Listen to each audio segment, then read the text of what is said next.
सबसे पहले तुम शुरू करेंगे। जर्मनी, फ्रांस और यूके ने जो कहा है कि वो तैयार है बातचीत करने के लिए और ईरान से गुफ्तगू करेंगे, कोई मीडिएशन का किरदार अदा करेंगे और इसको डी एस्केलेशन की तरफ जाएंगे। आपको लगता है कि इस वक्त वो घड़ी आ गई है, क्योंकि इतनी ज्यादा शिद्दत है हमलों में कि अब डिप्लोमेसी बीच में कूद पड़ी है और अब डिप्लोमेटिकली इसका कोई हल के हम करीब हैं?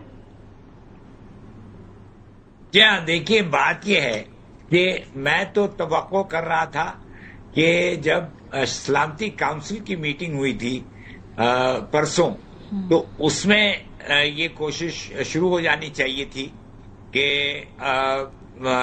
कुछ मुज़ाकरात किए जाएं और कुछ मुसालत का रास्ता निकाला जाए और ईरान और इजराइल के दरमियान एक डी एस्केलेशन जो आप कह रही थी जी, वो होनी चाहिए। तो वो नहीं हुआ। अब जो ये फ्रांस और जर्मनी और यूके का जो इनिशिएटिव है, ये अगर हो सके तो हो जाए, लेकिन मैं नहीं समझता कि ईरान एक्सेप्ट करे। देखिए ना, ईरान के लिए क्या है, Iran considers Israel the aggressor. Israel ने सारे बैनुल अक़वामी क़वानीन तोड़े, उनकी खिलाफ वर्जी की और एक खुद मुख्तार मुल्क के ऊपर बमबारी करनी शुरू कर दी। 200 जहाज, 300 लोकेशंस, एक massive campaign of bombing, bombardment वो उसने अंडरटेक किया।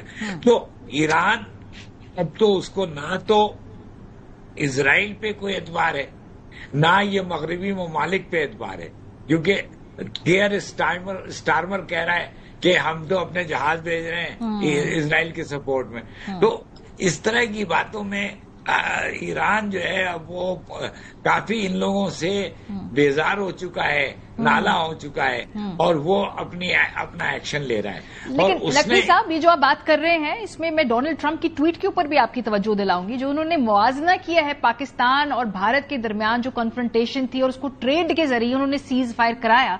जो कराया ये मुसल्लमा हकीकत है, इसको भारत ना भी माने, तो क्या ये जो मुवाजना किया है कि ईरान और इसराइल की भी इस तरह ट्रेड के ऊपर बातचीत होगी, ये मुवाजना दुरुस्त है?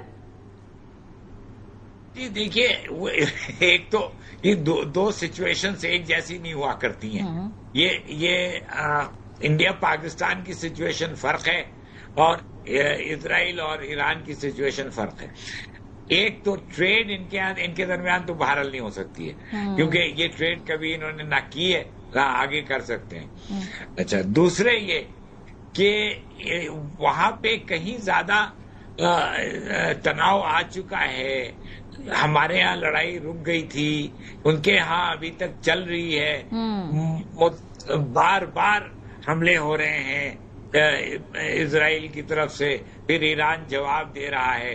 पहला हमला इजराइल ने किया था और ईरान ने जवाब दिया, फिर इजराइल ने फिर से हमला कर दिया तेहरान के ऊपर, उनके गैस फील्ड्स के ऊपर, तो उनके बंदरगाहों पे। तो जाहिर है कि फिर इजराइल ने, जब ईरान ने देखा तो ईरान ने फिर उनके यहाँ बहुत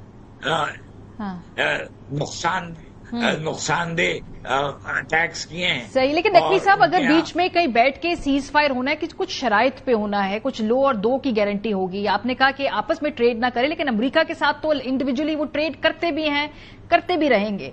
तो फिर वो सीज फायर बैठना या ये किन शराइत पे होगा? क्या है देने को फिर एक दूसरे को इनके पास? देखिए मारिया, बात यह है कि Iran doesn't even recognize Israel. Iran तो इजराइल को तस्लीम नहीं करता है बहैसियत खुद मुख्तार मुल्क, जैसा कि हम भी नहीं करते हैं। हम भी इजराइल को रिकग्नाइज नहीं करते हैं। तो ये हम उसको अगर रिकग्नाइज ही नहीं करते हैं किसी एंटिटी को, तो उसके साथ गुफ्तगू कैसे होगी? सही, बहुत दूसरे ट्रेड उनका नहीं हो सकता है। ट्रेड वो के लिए बहुत से मरहले हैं। तो इंडिया पाकिस्तान के मामले में जो सिचुएशन है वो वहां के मामले से बहुत फर्क है। मुआवजा दुरुस्त नहीं है इसका। बहुत शुक्रिया। नकवी साहब साबिक सफीर थे, ईरान में रह चुके हैं, हमें बता रहे थे।